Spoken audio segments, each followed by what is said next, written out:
Welcome back to the channel. Today I'm going to show you how to whiten vintage or antique lace. This is some French insertion lace that I purchased at Broomfield Antique Markets a couple weeks ago.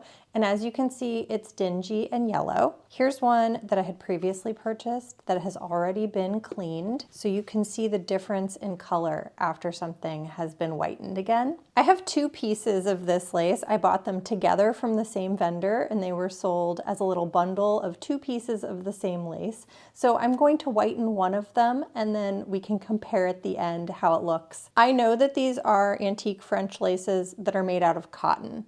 So one thing I want to acknowledge is that you're going to have the best luck with what I'm showing you today on cotton. You can try it on other materials. I always recommend snipping a few little inches and maybe do a test on a 2 or 3 inch swatch before proceeding to your full yardage of precious material. I've done this many times before, so I feel safe doing it now. But if it's your first time, maybe just do a little test first. I'm also going to clean this one. The outside looks okay. It's kind of an ivory color. I don't expect this to be bright white, but as I look inside, there are a lot of dingy little bits. Some of the edges are quite yellowed, so I'd like to clean this one up as well. So those are my laces. I'm going to show you the materials that I'll be working with today. I have a bowl. I'm going to put water in here and I'm going to get my lace wet. We'll do that in just a moment. And then I have a container that I will be doing the actual cleaning in. I want to note, don't use things that you eat out of. Have some designated tools. If you like to dye fabric or you find yourself doing these kinds of cleanings, just have some designated inexpensive items to wash things in. You can grab something at the thrift store or something like that. I'm also using this basically giant pair of tweezers. You could use tongs or maybe you like to wear gloves. Any of those are good solutions. And today I'm going to be using OxyClean. This is not sponsored in any way. This is just what I like to use. It is an oxygenated bleach and it works really well for removing yellowed stains and it's not harsh on the material. It's not the same as like a Clorox bleach. You can buy a few different brands. If you live in a different country, it might come by a different name. I know there are also versions of oxygenated bleach that are sold specifically for restoring antique textiles. They tend to be a little bit more hard to find. You might have to order it online. I find this so accessible. I can buy it at the grocery store, so that's what I'm going to be using. Okay, let's get started. Setting this one aside, and then I have my other piece. I am going to unroll it so that everything is loose and just keep it kind of soft. And I'm going to start by getting it wet. This is just tap water. Once it's wet, it will just help anything else, any kind of detergent or soap, penetrate the fibers better. So you can let that sit for a couple of minutes. I'm gonna do this one as well. And again, it's kind of annoying when it's already been beautifully packaged, but I want this loose. Maybe we can see the extent that things are dirty. It's a little difficult to see on camera, but there are definitely some areas with significant yellowing. Just gonna tuck that in there too. And I will let those absorb some water and just get wet. All right, this is my preferred container. It's just sort of a shoebox size Tupperware, but go to your local thrift store and get yourself, a pot or pan or some old bowl. Anything will work. It doesn't need to be anything special. And to this, I'm going to add some OxyClean. You can follow the measurements on the box. I just use a little bit. I don't know, that's a couple tablespoons, I would say, maybe not even. And now I've put on my electric kettle. I'm going to pour boiling hot water in here because I want these crystals to dissolve completely. Pour your water in slowly because it's gonna foam.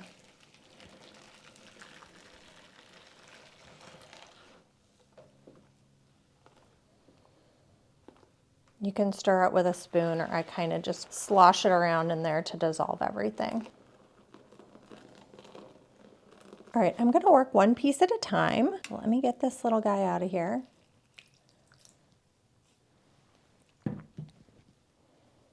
You really don't want this to tangle, so just kind of give it a little bit of a loosening up. And then there you go. That's really all there is to it.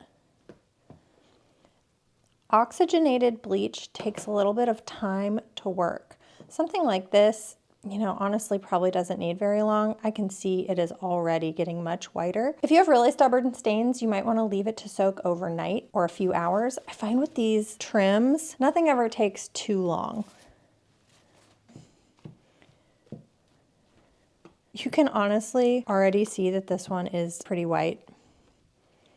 Look at that. And it's really only been in there for a minute or two.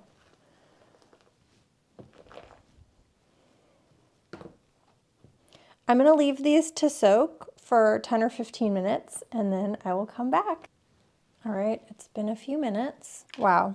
Just with this preliminary rinse, you can see that it is so much whiter than it used to be. Again, look at that. I'm going to take this to a sink and rinse it thoroughly until there's absolutely no OxyClean in it anymore. And then I'll show it to you again. And this one also looks really good. So I think I will do the same with this one. This has been such a success that I think I'm probably gonna toss a few more trims into this little bathtub of OxyClean. Beautiful. This looks so much whiter than it did. And again, if you have really stubborn stains, leave it in there for a few hours. This was just 15 minutes. All right, I'm back. Oh, this looks so pretty.